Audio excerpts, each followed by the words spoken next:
19 points per game, averaging 5 rebounds, 3 assists, obviously, which are not mind-blowing numbers, but he's obviously, going from a different team. True story. And, and that stuff. But and the reason I bring this up is because they were saying, who does it hurt more? Would it hurt if they put Simmons in there and not Butler, right? Would Butler be more offended? Or if they put Butler in there and not Simmons, would Simmons be... how much would it shake up the chemistry of the team? I think without question it'd be Butler. He seems like he's a diva of the group. I mean, this guy's the guy who seems to be taking things personal all the time. I think Ben Simmons will roll with the punches. You think? If he makes it, great. If he doesn't, whatever. Yeah, Ben Simmons is all about the dubs. He wants the wins, man. And I agree with you on that note, but I feel like the numbers, that Simmons is putting up, and he's putting up, 17 points per game, 9 rebounds, 8 assists. He's almost averaging a triple-double a game. Excuse me. I think, personally, this is just me, that looking at him being a young player, he's hungry. He wants to prove that he can be up there with the top players in the league. The only way you can do that is to get into the All-Star game.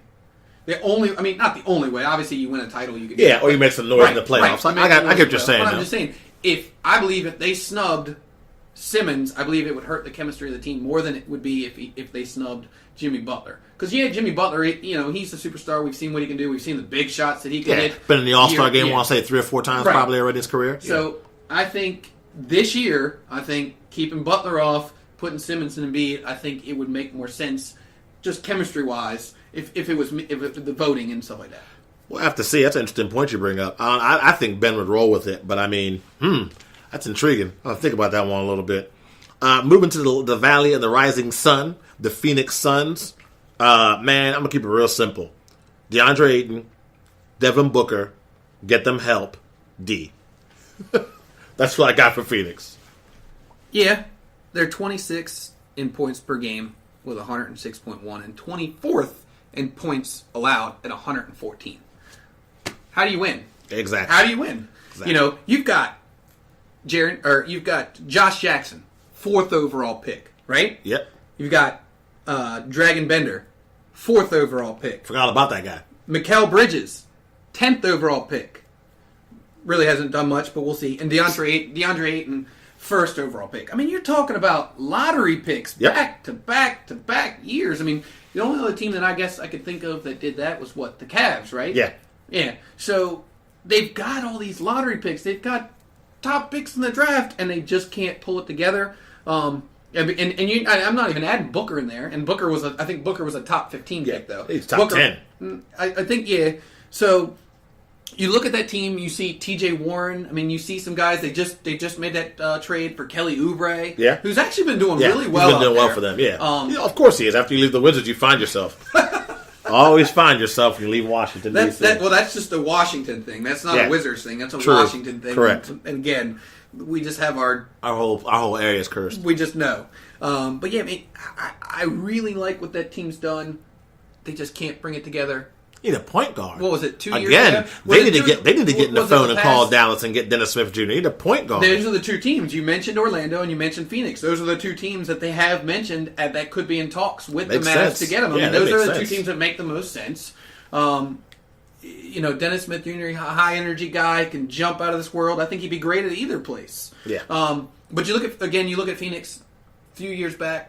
One spot out of the Western Conference. Next year, one spot out of making the playoffs. When I say Western Conference, one spot out of making the playoffs. One spot out of making the playoffs, and then just drop. It's been horrible. Devin Booker is a once I won't call him generational talent, but he's talented. He's a legit NBA superstar, and they're wasting away these high productive years surrounding him, minus Ayton, with bums. Just get this guy some help, man. Build around that guy.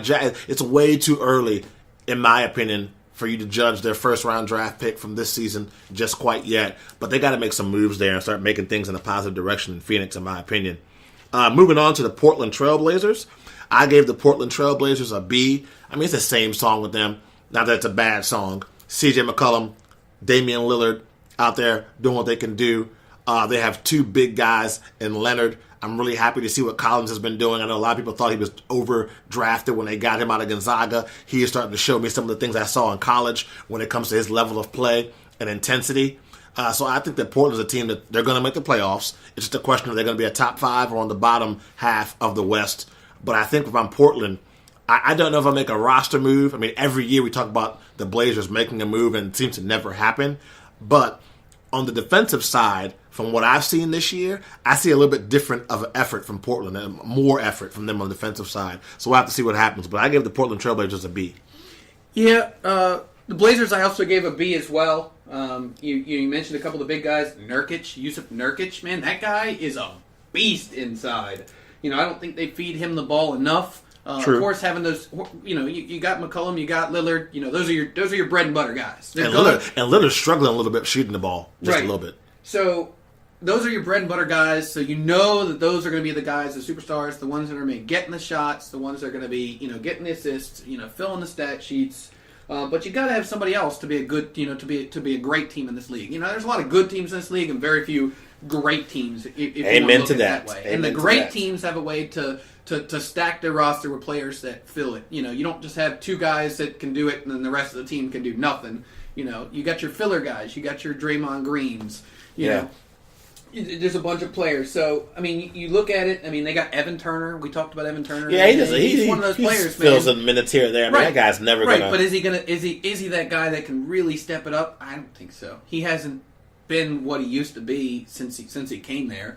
So he's one of those guys that I had big hopes on, going there, but really hasn't done much. We're looking at that guy that started 2 games this season's only averaging 8 points a game. They also have the other Curry, who's shooting. I want to say he's hitting like 46% a clip from 3. That's a nice, pleasant surprise to have as well. Yeah. So, clearly, we know what their roster looks like as far as, top-heavy being just those 2. Now they just got to figure out who they can move or something to really make the roster stronger. Yeah. Now, this next team, I've been singing their praises since before the season started. I said, watch out for them, watch out for them. And we'll probably talk about them a little bit more in depth a little bit later. Sacramento Kings, man, I give them an A. Yes, I know they don't have a great record. Yes, I know they have some suspect behavior on defense. But you're talking about the Fox, who is arguably the fastest player in the NBA. Buddy Buckets, a.k.a. Buddy Buckets, Buddy Yield. You're talking about Trill himself, Willie Cauley-Stein. And you're still waiting for Marvin Bagley to really get into the groove of being an NBA big man and show us what he can do. Just looking at that roster from top to bottom, there's nothing but things to like when you take a look at Sacramento's roster. And then to start winning some games like they've been doing, even some games you didn't think they'd have a chance of winning, A all the way. No, I'm with you 100%. I've got him in this A-. Clearly we've seen how the draft has treated them. Hey, Buddy Buckets, like you said, Buddy Buckets. That guy, I loved him in Oklahoma. Coming into the NBA, he struggled for a little bit, but hey, man, he's found his home right now. He's their leading scorer, averaging 20 points a game for the Kings this year. You mentioned De'Aaron Fox and how fast he is and how fun and exciting he is to watch. And then you got Bogdanovic out there just dropping threes it's the simplest thing in the world to do. It's so funny, watching him out there, and he's hitting them basically he's almost like. What's the guy's name from the Pelicans? I don't know why I'm drawing a blank right now. He was with the Bulls. Now he's with the Pelicans. Wow. I apologize. I can't. I'm drawing a blank on his name right now. But anyways, he's hitting 3-pointers from way outside the 3-point line, and it's awesome to see. So that team, exciting. Yeah, they are fun. Yep. Fast. There's a lot of excitement right now for the Kings to look forward to. Yeah, if I'm a Sacramento Kings fan, this is the season I've been waiting for a long, long time. Taking things down to Texas and talking about the San Antonio Spurs, I have the San Antonio Spurs as a B+. You talking about LaMarcus Aldridge back at an all-star level. I think DeMar DeRozan took a few games to get used to the system, what Pop wanted from him. He's starting to really find a groove. And one of the hidden gems, unless you're a real Spurs fan who pays attention to the game, I'm really impressed with what I've seen over the last 10 or 12 games from Derek White. This is a guy that's averaging about 19 points per game. He's shooting about 50% from 3, 4 to 5 assists a game.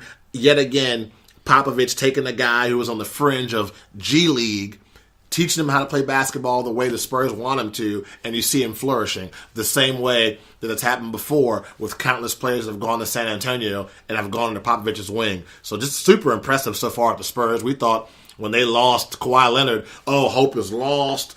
DeMar DeRozan won't be able to handle the pressure. Well, here they are. Nikola Mirotic, I'm sorry, I was drawing a blank earlier, but Nikola Mirotic, it was on the tip of my tongue. I couldn't remember. Yeah, Mirotic. I could picture his face, I just couldn't say it. So I apologize for that, but that's who I was speaking about a minute ago. But no, for the Spurs, man, we talked about it. They were one of those teams early in the season that we didn't know where they were going to be. Kawhi Leonard's gone. He was in the talks for MVP. Rebuild. Right. I mean, Kawhi Leonard did have that injury, so I kind of understand, they weren't really sure what they were going to get from him, but man, watching Kawhi play this year, man, I know that they're happy with DeRozan, and I know they're doing well, but man, Kawhi Leonard looks better than before the injury. Let's just put it that way. I agree. But you talk about a team, DeMar DeRozan, L.A., LaMarcus Aldridge. You talk about a team that lost DeJounte Murray before the season even started. Yeah, it was like 2 or 3 days before it was supposed to get real. So you lost your starting point guard. Tony Parker's gone. So what the heck are you going to do?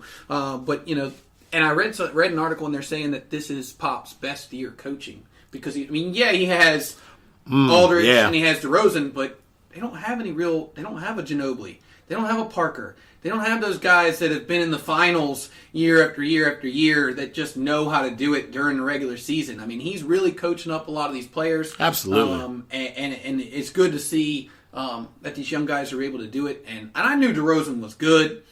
And there's a reason why DeRozan's on the USA basketball team, year after year after year. He's a guy that really didn't get that much credit, if you ask me, in Toronto. But, I mean, I really think that he's a great fit.